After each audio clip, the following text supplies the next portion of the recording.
Hi, I'm Tara Turner, Director of the National COVID-19 Clinical Evidence Taskforce and an Associate Professor at Cochrane, Australia in the School of Public Health at Monash University. Welcome to Taskforce TV. I'm recording this today on the land of the Boonwurrung people, and I'd like to start by paying my respects to their elders, past, present, and emerging. In this episode, we're going to take a look at COVID-19 treatment and care for older people and for people receiving palliative care. And I'm delighted to be joined by two magnificent guests, Professor Meera Agar and Professor Sarah Hilmer. Meera is Professor of Palliative Medicine at the University of Technology in Sydney. She's co-chair of the Taskforce Care of Older People and Palliative Care panel, and she's also President of Palliative Care Australia and is their representative on the Taskforce, as well as a Fellow of the College of Physicians. Professor Sarah Hilmer is a clinical pharmacologist and a geriatrician. She's head of the Department of Clinical Pharmacology and Senior Staff Specialist in Aged Care at the Royal North Shore Hospital in Sydney. She's also Conjoint Professor of Geriatric Pharmacology in the Faculty of Medicine and Health at the University of Sydney. And she's a member of the Taskforce Guidelines Leadership Group as the ASCEPT nominee. That's the Australasian Society of Clinical and Experimental Pharmacologists and Toxicologists. So you can see that we have some excellent experts to talk to today. So Meera, perhaps I'll come to you first. Given your role, particularly in the panel for the care of older people and those in palliative care, what do you think are the key messages from the Taskforce guidelines for caring with people in those groups who have COVID-19? Thanks, Taria. I think there's a number of principles, and I think the flow chart provides a real guidance to clinicians in terms of those principles. The first is communication, and the diagnosis of COVID-19 for an older person or someone receiving palliative care is a very uncertain and frightening time. And so early communication by clinicians providing their care and senior members of the team is really important, and that should continue throughout the treatment of that person. And that also then follows with an early discussion about goals of care. And goals of care is a broad discussion and will include active treatment discussions and decisions, including treatment of COVID-19 itself. And it will also then be really important for the clinicians to undertake a full clinical assessment, because understanding what the prognosis and outlook may be over time, taking into account COVID-19, but also comorbidities and underlying frailty is another important principle. And then I think our panel really has emphasised in our guidance that all the real elements of important care for older people and those receiving palliative care mustn't be forgotten, and there often needs to be quite a lot of innovation in terms of how that's delivered in the COVID-19 environment, where PPE and precautions are required, but interdisciplinary care is so critical and needs to be fostered and maintained during this time. And whilst we're trying to optimise treatment for COVID-19 in this situation, many older people and people with palliative care diagnoses will also have unstable symptoms, new symptoms due to COVID-19, but also will need the management of their comorbidities and other syndromes such as delirium, falls. That also needs to be taken into account. So a lot of balancing and the whole team plays such a critical role in providing optimal care for this group of people. Sarah, anything to add from your perspective around key messages for care of this particular population? I think Meera actually said it beautifully. Just to put a slightly more sort of, I guess, geriatric principles framework around it, we really talk a lot about what we call the 4 M's when you're talking about good care for older people. So we talk about what matters most: medication, mobility, and mentation. And those principles apply to these older people who have COVID-19, as well as people who have a range of other diagnoses. I think another key thing to think about is that even though we have some idea of predictors of outcomes in older people are actually extremely variable, and they often surprise us. And you can have a person who looks to be extremely frail with a number of comorbidities who sails through COVID, and someone else who actually seems quite robust and actually does not sail through nearly as easily, despite both being vaccinated and getting the best possible care. So it's always worth remembering that older people are highly variable and hard to predict. They surprise us. The other key point I wanted to bring out in the care of older people with COVID-19 is that, like older people with any other diagnosis, they often present atypically. So people with older people often present with what we call the geriatric giants, with things like delirium and falls. And they can present with COVID-19 with these symptoms, just like they can present with influenza or a UTI or a heart attack with exactly the same symptoms. And I think it's quite important when we think about COVID to think this is not incidental COVID when we admit these people. This is actually their presenting symptom. And it's important to look for COVID in people as a possible cause of these syndromes. But then, as Meera said, to manage these syndromes with the same models of care that we use, whether they presented with these syndromes caused by COVID or by something else. So that multidisciplinary care that we provide, looking at the person's acute problem as well as their chronic problems, which often can become destabilised by an acute problem, with a team. And those things are harder with the infection control that we need to put in, but they are still the best way that we can care for older people to give them the best possible outcomes. It's interesting, isn't it, that it's clearly a complex area of care even in non-COVID times, and it's like COVID's adding an additional layer of complexity into that space. Another thing we've been talking about quite a lot with this patient group recently are new treatments for COVID that have come into the space in the last couple of months. So oral antivirals and other treatments for mild COVID in these patient groups. Sarah, perhaps I'll come to you first. Are there particular considerations that we should be thinking about when considering these treatments in older people or people receiving palliative care? Yeah, look, I think there are. I think the first thing to think about is that we have hardly any data at all on these new treatments. Most of them have been tested in one trial funded by the drug company, often terminated early. So we really have very little data, and we have even less data on complex, morbid, frail older people or people in palliative care. So I think the first thing to say is that we don't have a lot of knowledge about exactly how these drugs are going to perform in general, and particularly not in this population. And a lot of the time at Taskforce, we make a comment about the fact that we need data on frail people and people at the end of life. We don't really have any hard data to guide us. What we have, we extrapolate from the small trials we have on younger, healthier people.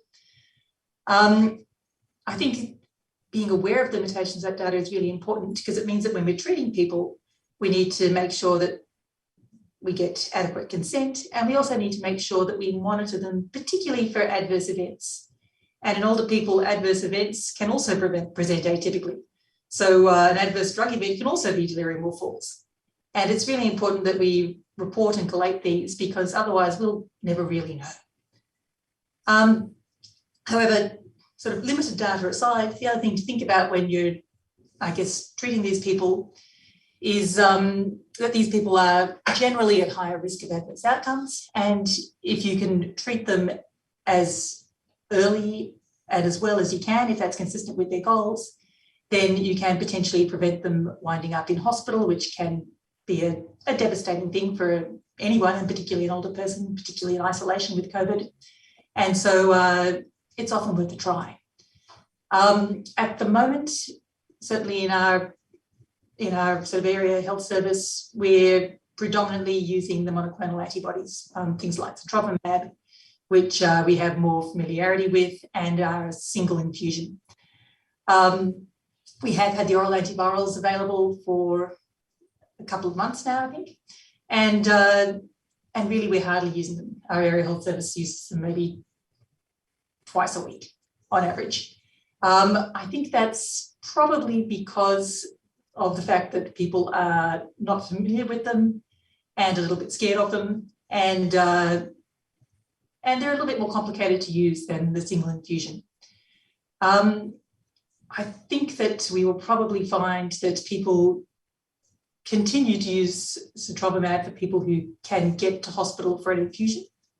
But for some older people, that can be quite hard. It actually can be quite difficult to get yourself to hospital, even with hospital transport. And the whole process can be quite painful, disruptive, confusing. And in those people, there probably is a role for the oral antivirals. There are two currently available. There's the nirmatrelvir plus ritonavir, which is the brand name Paxlovid. And that one, while there's no head-to-head trial, seems to be similar in effectiveness or efficacy to the monoclonal antibodies. And on the Taskforce, we put them as sort of equal first options. But they're quite complicated to take. You can get serious drug-drug interactions. You can't give them to people who have really bad kidney or liver failure, and that excludes a lot of older people. The other option is the molnupiravir, which, again, without a head-to-head trial, within its own trial, appears to be less effective, and we put that one step below either the monoclonal antibodies or the Paxlovid in our guidelines. However, it's much easier to take. It doesn't have drug-drug interactions. It's not cleared through the kidneys or the liver, so you don't need to worry about people with kidney or liver impairment or dose adjustments. And really the main safety concern is around contraception and conception, and pregnancy, which are less issues in older people. Particularly the issue around men who sperm can be affected by taking the molnupiravir and shouldn't try to conceive for 3 months. While you should educate your older men about this, it's clearly less relevant than it might be with your younger patients. So I think there's a place in therapy for these for people who can't get to the monoclonal antibodies easily, but they really have hardly been used at this stage. Meera, was there anything you wanted to add to the conversation around the oral antivirals or the other treatments for mild COVID?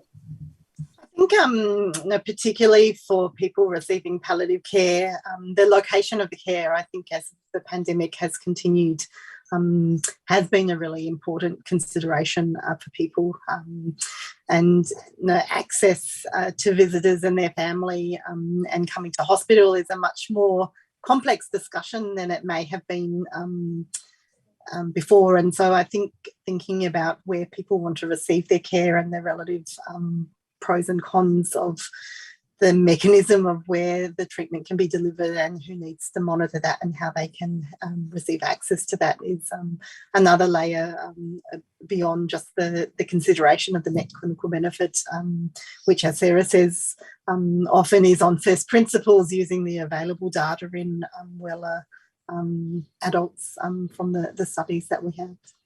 One of the things I love about the Taskforce approach to guideline development, of course, is that it's iterative and that we're continuing to update them.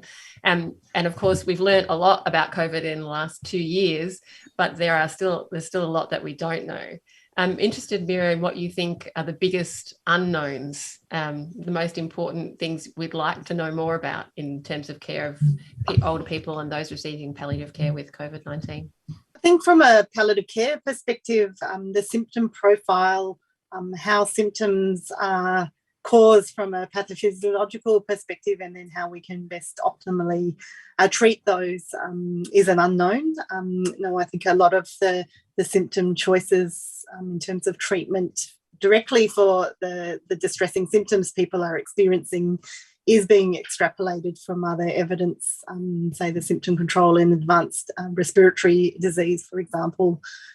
So I think in terms of the quality of life of someone who has COVID-19 and particularly those who may die during that episode, their symptom control is such a fundamental part of their care, and I think that's one area that still there is more understanding that will help guide our clinical care. Sarah, what do you think are other important unknowns? Look, I think another really important unknown is the long-term outcomes and management of those. And a lot of older people do survive COVID-19, and it seems that in old age, you are at higher risk of what we call long COVID. And I think one of the things that people are starting to report more and more often is problems with their cognition, never getting back to normal after that initial delirium with the COVID-19.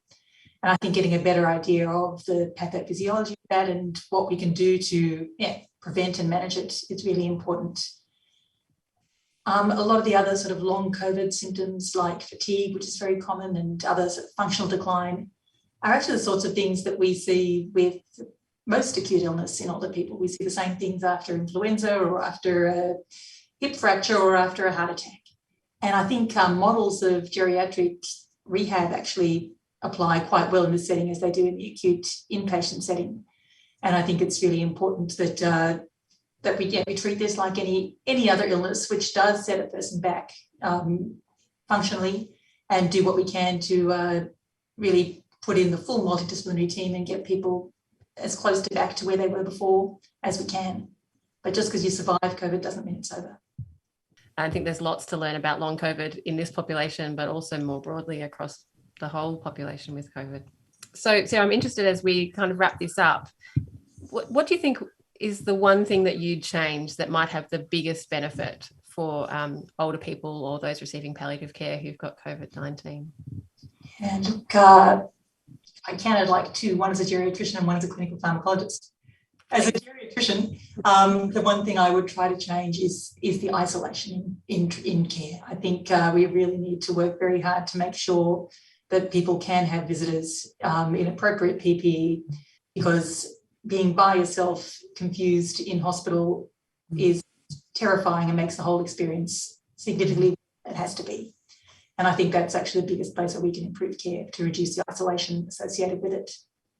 As a clinical pharmacologist, I would say the place we can improve care is to make sure that we actually do collect data on treatments in older people in the development phase as well as in the post-marketing phase, to make sure that we really do understand how these treatments apply to frail older people who are the ones who are taking them. Meera, Sarah got two, so it's only fair that I also give you the opportunity to have two as well. What two things, or one or two things, do you think would have the biggest positive impact for older people or those receiving palliative care with COVID-19?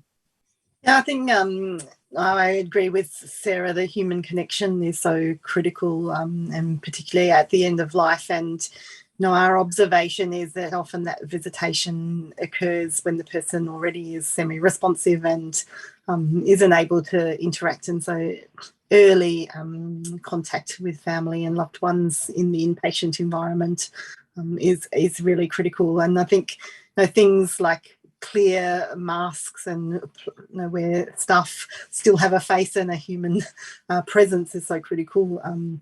Not only for our populations, I think for all people in hospital who are unwell. And then I think the other thing that we recognise is that a large number of older people and those receiving palliative care are actually receiving their care in the community setting. And so how systems that better support and provide that clinical support for our primary care and community colleagues, especially when the evidence is so rapidly evolving and we're getting to understand how to apply this in practice more. I think reaching out and supporting our colleagues is going to be really critical going forward, and I think the Taskforce plays an important role in providing that information for all clinicians regardless of where they work. Thank you, and thank you both for both joining me today and also for your ongoing contribution to the Taskforce. We're very grateful for your expertise and your skill. Thank you for joining us. I hope you've enjoyed our show today.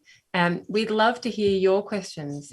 As you can see, we've got experts just waiting to respond to the things that are top of mind for you. So please do feel free to share your questions with us and to share this show with your colleagues and to look out for the next episode. Thank you very much.